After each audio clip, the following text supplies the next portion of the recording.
Hey guys, welcome back to my channel. Long time no see. Let me give you a quick update. I was feeling extremely sorry for myself for about 3 weeks. Still a little bit. I still am a little bit, but I'm getting a lot better.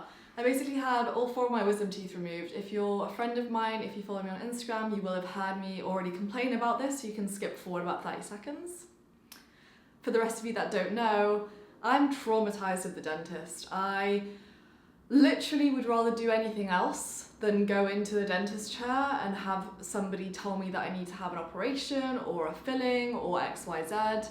So when I had to get all 4 of my wisdom teeth taken out, all 4, not 1, not 2, not 3, all 4, I was petrified and I didn't know what to do with myself, and I cried a couple times and I was not sleeping. Like, I was very dramatic about it. For absolutely no reason. Like, I'm fine now. Like, I was just being a bit of a drama queen. Had them all removed. I was literally swollen. I'm gonna put a photo in here if you guys want to see it. No judgment, don't screenshot it. I've already put it out there myself, so you can't use it against me as blackmail or anything, so I don't care. No shame, it happens.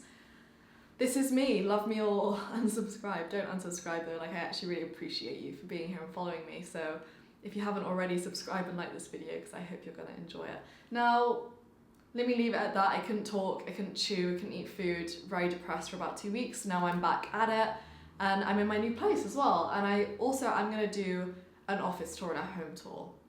But I've just completely gone in about 20 different directions. So we're gonna bring this back in and I'm gonna tell you what the video is about because I think it's about time. We're 2.5 minutes in and we've accomplished nothing, which sounds like the start to my day every single day. But let's not get into that. So today's video, I'm going to be doing a Q&A. Now, I'm doing 2 different Q&As. This video is going to be around being a female entrepreneur, and then the other Q&A, which will be up on my channel next week, is going to be a general business Q&A, which I put the question box for on my Instagram story yesterday. So if you do enjoy these Q&As, these have been highly requested. By highly, about 5 or 6 of my loyal followers have requested it.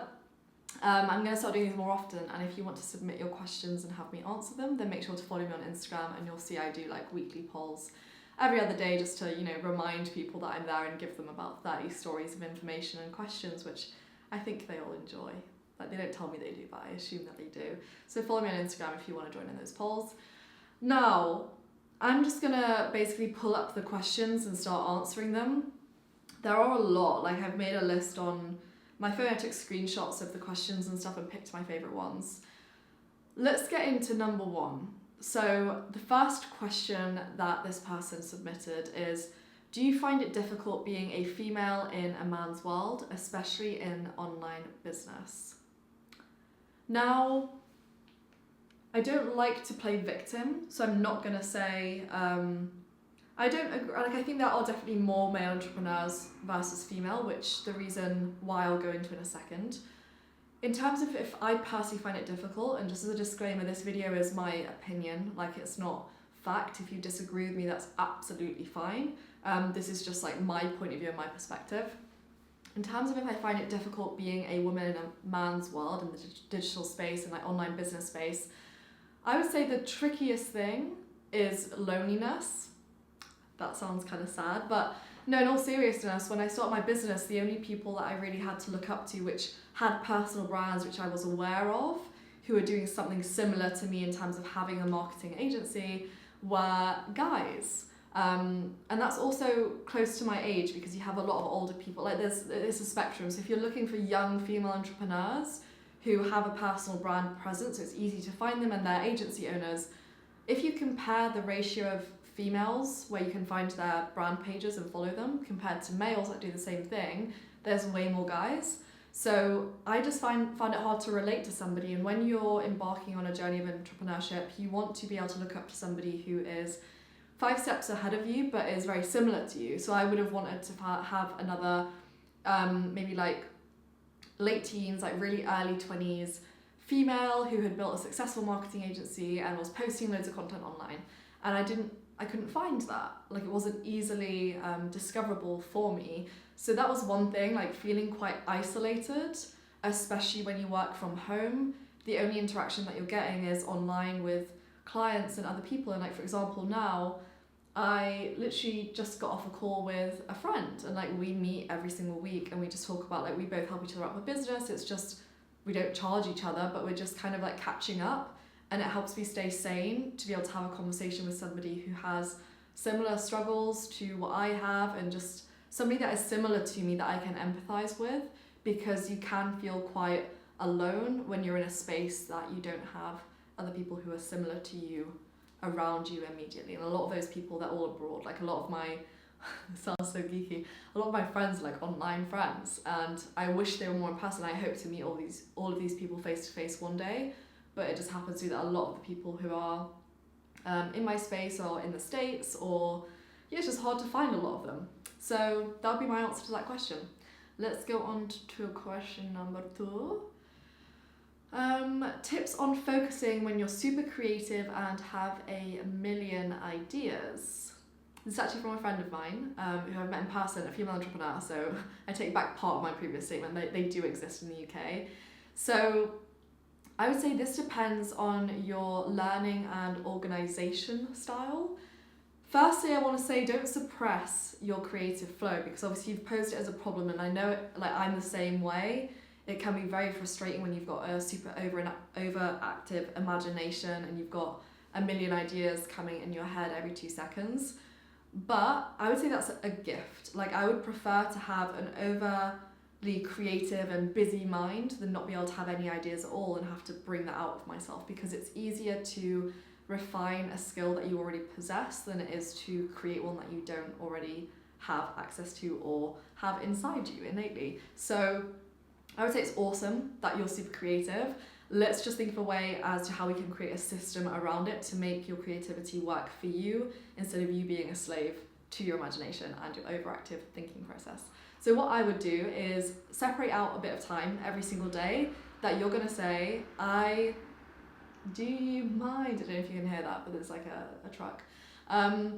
Where you can sit down and be like, this is gonna be my time period where I let my creative flow kind of happen and I figure out my process, and then I also can solidify what steps I'm going to take to implement these new projects or ideas I've got. So what I do personally, because I love creative stuff, and I also love systems and processes, so I'm a little bit of like it's a bit conflicting, but what I do is once a week at least, I normally do this daily on a smaller scale, but I'll give you like an example. Once a week, say for example on a Sunday, separate 2 hours of your day where for the first hour, all you're going to do is have a big sheet of paper, like an A3 sheet of plain paper, and you're just going to write. You're not going to think, does it look neat? You're not going to think, have I got columns? Is this color coded? Is it cross-referenced? None of that. All I want you to do is just write down ideas. Like as things come into your head, just let it flow through you, write down everything and just put it all out. Like literally have brain vomit on this piece of paper. And then for the second hour, I want you to rank all of those different ideas in order of priority. So which is the one that if you put at the top of your list is going to bring you either the most joy and pleasure or the most growth in your business, or a combination of two, even better. And list the top priority to the lowest priority. Yeah. And then I want you to literally take the top one off and be like, this is what I'm going to focus on this week. I want you to write that one top idea onto another piece of paper, and then I want you to create steps as to how you're going to implement that over the course of, it could be the day if it's a small project, 7 days if it's a little bit of a bigger project, or over the course of a month or a quarter if it's a bigger project. Come up with a time frame and then segment all the different steps from A to Z of what you need for that project to come to life, and then literally work that into your daily schedule. So instead of having, okay, I've got 50 ideas, which one do I do, where do I get started? Go from 50 ideas to one idea to steps to implementing that idea, and then work that into your daily schedule, and that should help you a lot. Yeah, I think that's everything I kind of have to say on that. Let's go on to the next question. So next question is, do you think there is a difference between male versus female entrepreneurs? Yes, I definitely think there is, and I don't think it necessarily has to be a negative difference. I think we vary in a couple different ways. So first of all, what you have to realise is, or this is something that I actually read on a study, which is entrepreneurs tend to be people who are overly confident And if they have that kind of psychological attribute, overconfident people tend to want to pursue a career why am I finding it so hard to say that? To pursue a career in entrepreneurship. And it tends to be that men are more overly confident or carry that trait more so than women, which is why you see a shift where it's like, why there's so many male entrepreneurs and not enough females. A lot of women want to be entrepreneurial and they have all these incredible ideas, but they just don't have the confidence. And I guarantee, like, if I look in my inbox, most of the women that I have inside asking me about entrepreneurship, they're saying, I just need the confidence to do it, or like everything is based around fear. There's nothing about them which says they can't do it. They don't have the resources, they don't have the brain or the knowledge to be able to like apply it or figure it out. They're all smart, intelligent people. It's purely just self-confidence. So that's the first thing that you've got to understand. The second thing is feminine and masculine energy exists in all of us. Some men have more feminine energy than some women. Some women have more masculine energy than feminine. Feminine energy, I think, is an advantage in a lot of situations. So for example, with sales, I have quite a strong feminine energy, and I know that that really helps me when it comes to connecting with people in a sales call and empathizing and getting people to open up to me. So a lot of the time, if I have a sales call with a middle-aged CEO, for example, who's a guy, because of my feminine energy, I find it easier to get those people to come to an emotional level with me. And I ask the right questions. And when I've done call breakdowns and analysis, like with my mentor and also alone, I can see this happening. And it might be easier for me to sell to somebody than it would be a guy with more masculine energy to sell to the same person, regardless of whether or not he's more qualified, just in terms of our energy and how we interact with people on like a social level. So that's one benefit that I think we have in terms of feminine energy, and that's not discriminated against by gender. It depends on the person. And then the other thing in which we differ is the attributes. This is an interesting one. The attributes that we look for when we're hiring. So for example, men are more likely to hire people based off the confidence and the masculine energy that somebody is exuding in an interview.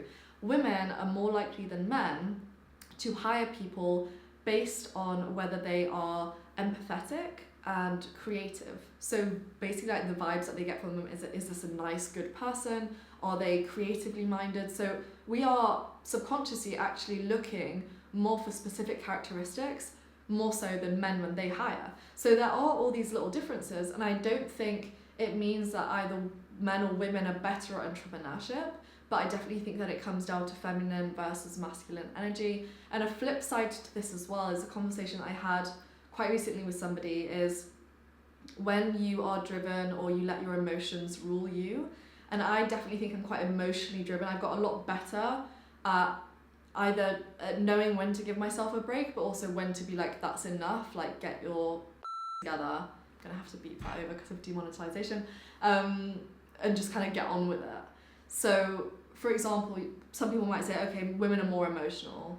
We can be more emotional, yes, which helps us in a lot of ways, but also it can be a little bit frustrating when you're feeling low about something and it's hard to compartmentalize and say, okay, I'm not going to let this interfere with my day when it comes to business just because I'm feeling low.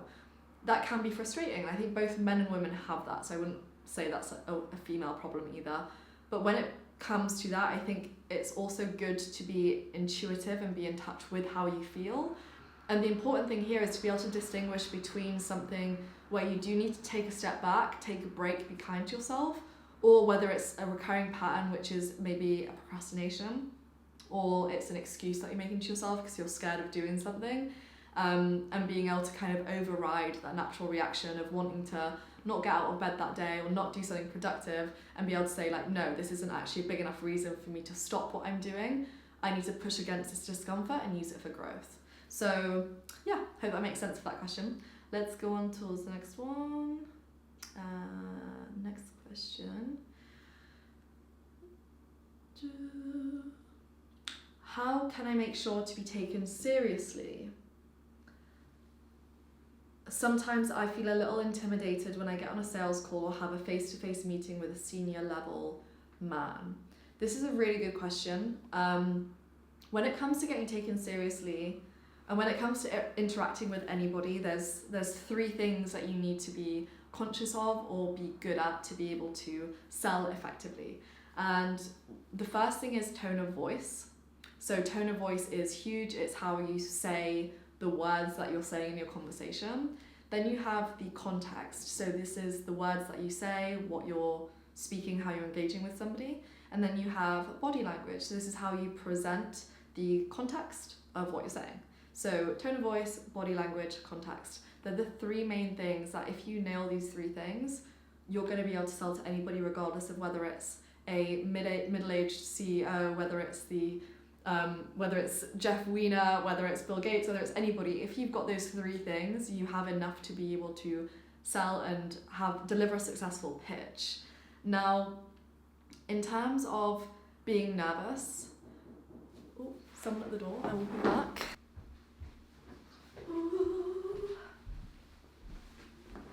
I actually can't remember where I was. So where was I? So when it comes to feeling confident, I think there's a couple things that come into it. Now, A is practice. The more you do this, the more you'll realize that your fear is irrational. You shouldn't see a middle-aged guy any differently to how you would pitch somebody who's your age and a girl. Like, it shouldn't really matter. But I understand where the fear comes from. I used to have the same thing, and I used to feel just immediately intimidated by people who had a very strong and confident presence. And that mainly stemmed from my own insecurity in my offer and my ability to sell and pitch correctly. So what I would say is focus on yourself, and that problem will fix itself through practice. So make sure that you understand your service inside out. You know you're good at what you do. You know who you help, how you help them, and why you're special compared to the other 10 pitches that they've received. And that confidence within your service and with you knowing that you can provide results is going to take away from the fact that you're nervous about just speaking to that person, because you have that much confidence and belief in what you're selling. That is going to come across naturally to whoever you pitch, and with enough practice and time, you're not going to see this character as any differently to any other. So I think these were all of my questions. Yeah, these are all the questions. I hope you found this video useful. Is it quite long? It's not too bad. It'll be like a 15-minute video. I hope you found this useful. Let me know down below if you enjoy these Q&As. Sorry about my ADD, sporadic bouncing around sometimes, but I've literally not engaged with many human beings. So you guys are my my friends right now, but I hope you enjoyed this video. Please give it a thumbs up. If you enjoyed it, it does help me, and also make sure you're subscribed if you aren't already. We actually just made it past 10k on this channel, which is dope, and I hope we continue to grow. So yeah, thanks for watching the video, and I'll see you in the next one.